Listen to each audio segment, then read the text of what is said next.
기독교는 말씀의 종교입니다. 많은 사람들이 기독교는 체험의 종교라고 말하죠. 맞습니다. 우리 기독교는 체험의 종교입니다. 진리는 체험되지 않으면 진리가 아니죠. 반드시 진리는 체험되게 되어 있습니다. 하지만 그 체험도 반드시 하나님의 말씀에 근거해야 하는 것이죠. 자, 오늘은요, 하나님의 말씀은 검이다 라고 하는 말씀을 나누도록 하겠습니다. 자, 우리 한번 따라서 해보겠습니다. 하나님의 말씀은 검이다. 자, 히브리서 4장 12절 상반절의 말씀을 우리 한번 읽겠습니다. 시작. 하나님의 말씀은 살아있고 활력이 있어 좌우의 날선 어떤 검보다도 예리하여. 자, 말씀을 보니까 이렇게 되어 있죠. 하나님의 말씀은 검이다라고 표현하고 있어요.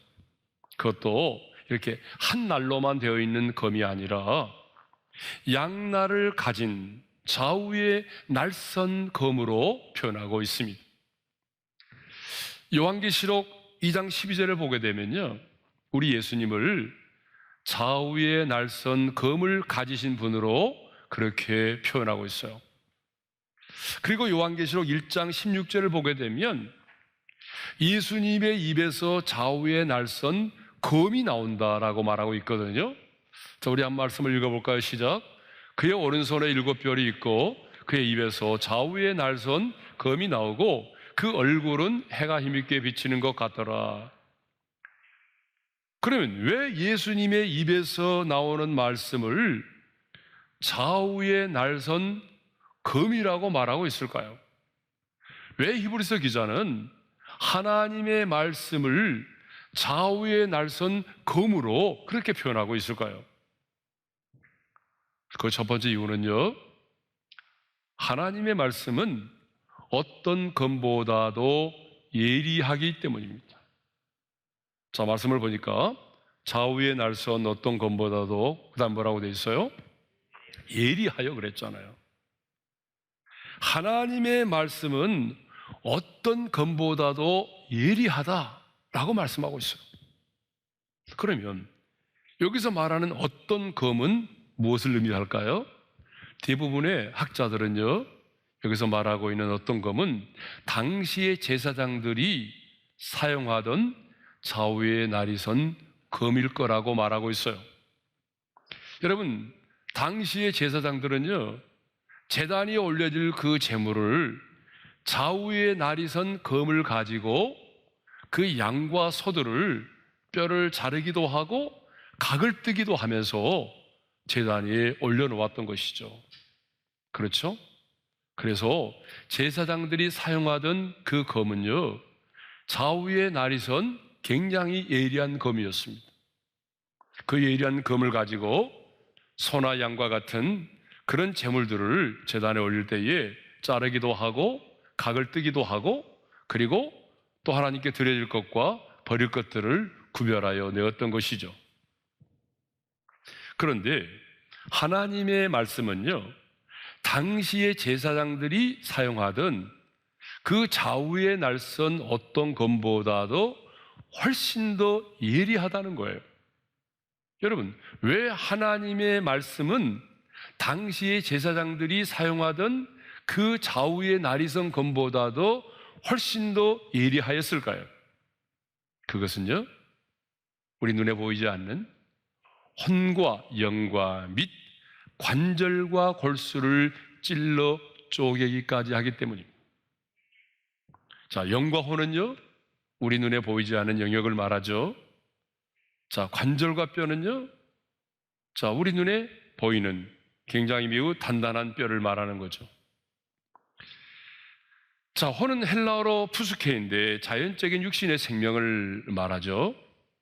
영은 푸뉴마인데 인간만이 가지고 있는 것으로서 존 파이퍼 목사님은 초자연적인 거듭남을 통해서 이루어지는 우리의 상태다라고 말하고 있어요. 자, 눈에 보이는 관절은요, 뼈와 뼈를 연결해주는 부분으로서 굉장히 두껍고 단단한 그런 부분이죠. 그러니까 뼈 중에서도 굉장히 단단하고 두꺼운 그런 뼈를 말하죠. 그래서 예리하지 않은 검은요, 단번에 그 관절을 관통시키지 못하고 스쳐 지나간다고 합니다. 반면에 골수는요, 그 뼈 안에 있는 것으로서 굉장히 부드럽고 연한 것으로서, 연한 부분으로 우리의 피를 만들어내는 것입니다. 그런데 하나님의 말씀인 좌우의 날성검은 우리의 눈에 보이지 않는 그 혼과 영까지 찔러서 쪼갠다는 거죠. 아니, 굉장히 거칠고 단단한 뼈인 관절까지도 단번에 관통한다는 거예요. 그래서 그 안에 있는 골수까지도 쪼개버린다는 거죠. 산산조각낸다는 거예요. 무슨 얘기를 하는 거죠? 하나님의 말씀은요, 살아있고 운동력이 있기 때문에 하나님의 말씀은 제사장들이 사용하던 검보다 훨씬 더 예리하기 때문에 우리 눈에 보이지 않는 우리의 심령까지도 찌른다는 거예요. 여러분, 관절처럼 거칠고 단단한 사람도 하나님의 말씀은 관통하여 그 골수를 쪼개듯이 그 강팍한 자의 심령도 찔러 쪼개버린다는 거예요. 그러므로 우리는요, 말씀을 받을 때에 찔림을 받아야 됩니다. 찔림을 받는 역사가 일어나야 하는 것이죠. 사도행전 2장을 보게 되면 성령의 충만을 받은 베드로가 너희가 십자가에 못 박은 예수를 하나님이 주와 그리스도가 되게 하시느니라 설교를 하게 되죠. 이런 진리의 말씀을 선포하자 그 말씀을 듣는 사람들이 어떻게 반응했어요? 찔림을 받았다라고 성경에 기록되어 있습니다. 사도행전 2장 37절의 말씀을 우리 함께 읽겠습니다. 다 같이요. 그들이 이 말을 듣고 마음에 찔려 베드로와 다른 사도들에게 물어 이르되 형제들아 우리가 어찌할꼬 하거늘. 베드로의 설교를 들은 사람들은요, 예리한 하나님의 말씀에 찔림을 받았습니다. 찔림을 받고 난 다음에 어떻게 했습니까? 회개하여 각각 예수 그리스도의 이름으로 세례를 받았습니다. 그래서 성경을 보게 되면 그날에 3,000명이나 되는 사람들이 세례를 받았다고 기록하고 있어요. 여러분, 무엇이 먼저였습니까? 회개가 먼저였습니까? 아니면 세례를 받는 것이 먼저였습니까? 아니잖아요. 뭐가 먼저였죠? 하나님의 말씀으로 찔림을 받는 것이 먼저였습니다. 하나님의 말씀으로 찔림을 받았기 때문에 그들이 회개할 수 있었고 이후에 세례를 받았던 것입니다. 이렇게 말씀을 통해서 우리는 찔림을 받아야 합니다. 그런데 안타깝게도 우리는요, 말씀을 통해서 내가 찔림을 받으려고 하기보다는 내가 알고 있는 말씀을 가지고 남을 찌르려고 할 때가 많아요. 내가 암송했던 말씀, 내가 가지고 있는 말씀을 가지고 내 남편을 찌르고 내 자녀를 찌르고 내 주변에 있는 이웃들을 말씀으로 찌릅니다.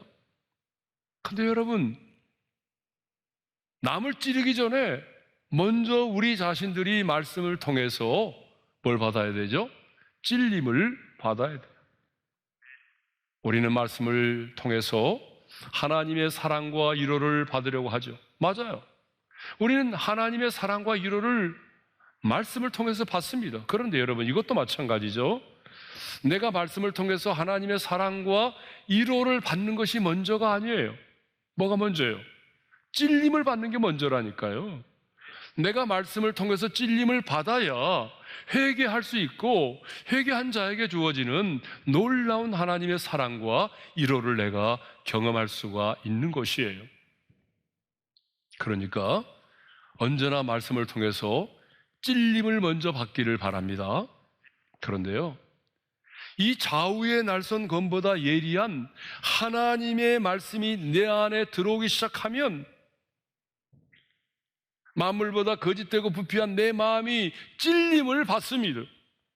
그리고 그 강팍한 내 마음이 쪼개지는 역사가 일어나는 거죠.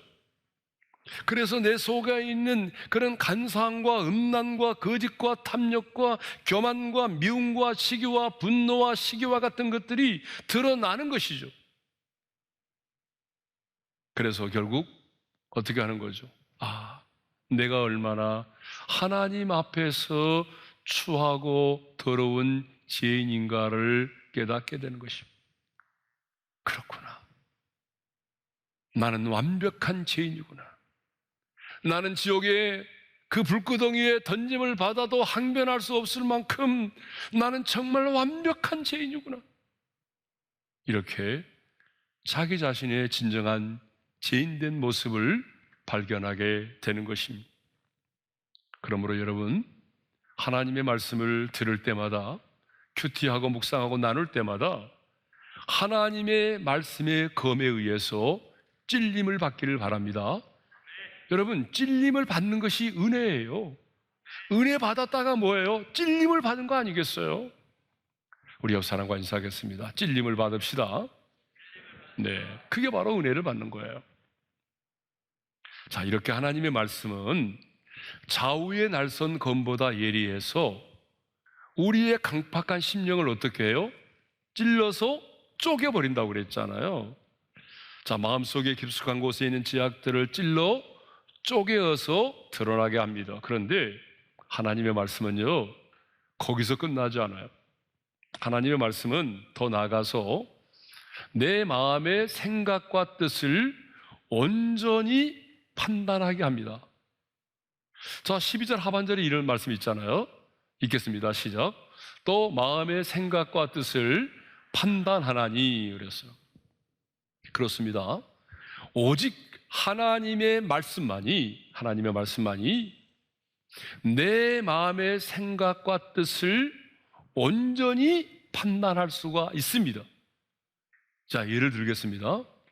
하나님의 말씀이 내 심령을 찌르고 드러내면 우리는 그 다음에 하나님 앞에서 무엇이 선이고 무엇이 악인가를 내가 온전히 판단할 수 있게 된다는 거죠.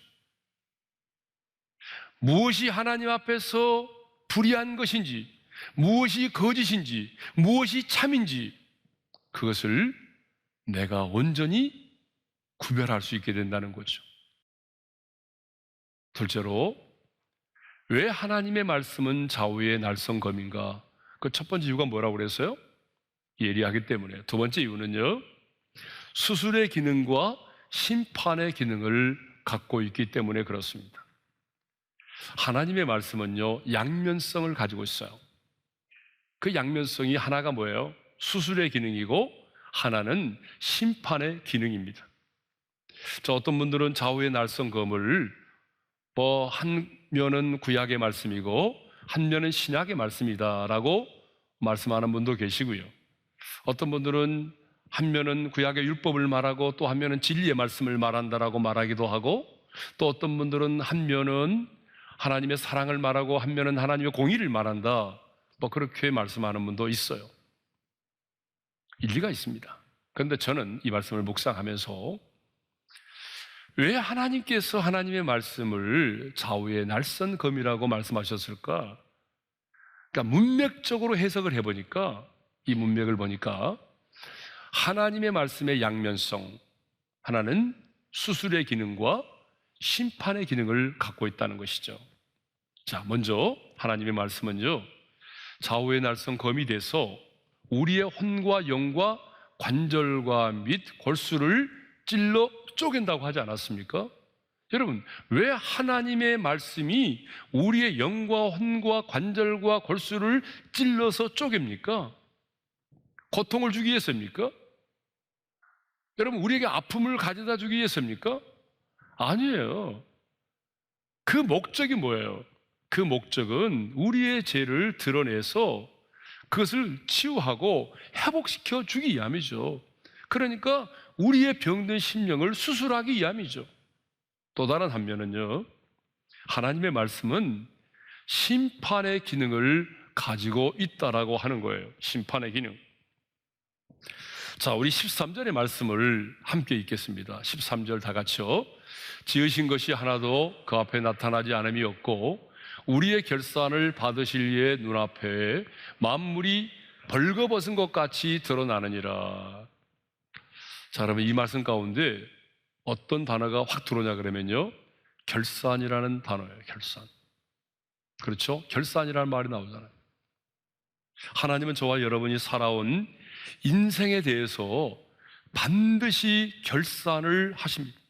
그런데 그 결산을 받는 그날에 결산을 받으실 이의 눈앞에 만물이 벌거벗은 것 같이 드러나게 된다는 거예요. 그런데 여기 드러난다라고 하는 말에 그 원문의 의미가 굉장히 특이합니다. 이 말은 무슨 말인가 하면 목을 뒤로 젖힌다라고 하는 그런 의미거든요. 여러분, 우리가 그 프로 레슬링들 아니면은 뭐 격투기에서 보게 되면요, 상대방의 선수를 자기의 무릎 위에다 올려놓고 머리를 이렇게 목을 뒤로 이렇게 젖히는, 목을 뒤로 젖히는 그런 일들을 가끔 보잖아요. 이게 바로 뭐죠? 드러낸다는 말이거든요. 이 말의 의미가 뭐겠어요? 목을 뒤로 젖힌다고 하는 이 말의 의미는 뭐냐 그러면, 주님께서 우리의 인생을 결산하시는 그 심판의 날에 어떤 죄도 숨겨질 수가 없다는 거예요. 그 의미에 어떤 죄도 감추어질 수 없고 숨겨질 수 없다, 그런 말이거든요.